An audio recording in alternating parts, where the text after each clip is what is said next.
জুবিন গাৰ্গে পালে ডক্টৰেট দিল্লীত সন্মান। USTM বিশ্ববিদ্যালয়ে আগবঢ়ালে এই সন্মান। অসমবাসীৰ নয়নৰ মণি জুবিন গাৰ্গে পালে ডক্টৰেট, কিন্তু হোৱা নাই ডক্টৰ জুবিন গাৰ্গ। অসমৰ সম্পদ হিচাপে প্ৰাণ ভৰি অসমবাসীয়ে ভাল পায় জুবিন গাৰ্গক। অসমৰ সাংস্কৃতিক জগতত জুবিন গাৰ্গৰ অৱদান অতুলনীয়। সেইগৰাকী বিশিষ্ট শিল্পী এই সন্মানৰ অতি যোগ্য। কিন্তু ডক্টৰেট ডিগ্ৰী আৰু সন্মান কি বহুতেই নাজানে অৰ্থ। জুবিন গাৰ্গক ডক্টৰেট সন্মান প্ৰদানৰ পিছৰে পৰা বহুতেই জুবিন গাৰ্গক ডক্টৰ জুবিন গাৰ্গ হিচাপে সম্বোধন কৰিছে। কিন্তু জুবিন গাৰ্গৰ এয়া নামৰ আগত ডক্টৰ লিখিব পৰা ডিগ্ৰী নহয়। তেওঁৰ কৰ্মৰাজিৰ বাবে তেওঁক প্ৰদান কৰা হয় এক সন্মান। এই সন্মানৰ বাবে প্ৰয়োজন নহয় কোনো আনুষ্ঠানিক শিক্ষাৰ।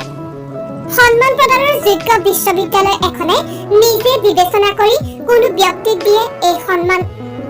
1970 চনত অক্সফোৰ্ড বিশ্ববিদ্যালয়ে লিঅনেল উডভিলক প্ৰথমটো সন্মানীয় ডিগ্ৰী আগবঢ়াইছিল। সন্মানীয় ডক্টৰেট ডিগ্ৰী প্ৰাপ্ত কোনো লোকেও নামৰ আগত ডক্টৰেট নিলিখে। কোনো চাকৰিৰ বাবে এপ্লাই কৰিলেও আবেদনত সেয়া বঁটা বা সন্মান বুলিহে লিখিব পাৰে। আৰাধ্যা ধানুকা নামৰ এগৰাকী 10 বছৰীয়া কিশোৰীয়েও লাভ কৰিছিল ডক্টৰেট সন্মান, কিন্তু তেওঁ নামৰ আগত ডক্টৰেট উপাধি লিখিব পৰা নাছিল। গৱেষণা কৰি থেচিছ লিখি ভাইভাৰ জৰিয়তেহে লাভ কৰে শৈক্ষিক ভিত্তিত ডক্টৰেট ডিগ্ৰী। ভাৰতীয় সংবিধানৰ 18 নম্বৰ অনুচ্ছেদ অনুসৰি কোনো লোকে শিক্ষাগতভাৱে আহৰিত উপাধিৰ বাহিৰে অন্য উপাধি নামৰ লগত লিখিব নোৱাৰিব। ডক্টৰেট DSP আদি সন্মান সমাজৰ বিশিষ্ট ব্যক্তিসকলক প্ৰদান কৰা হয়। খেলুৱৈ শিল্পী আদি বহুজনে ইতিমধ্যে লাভ কৰিছে এনে সন্মান।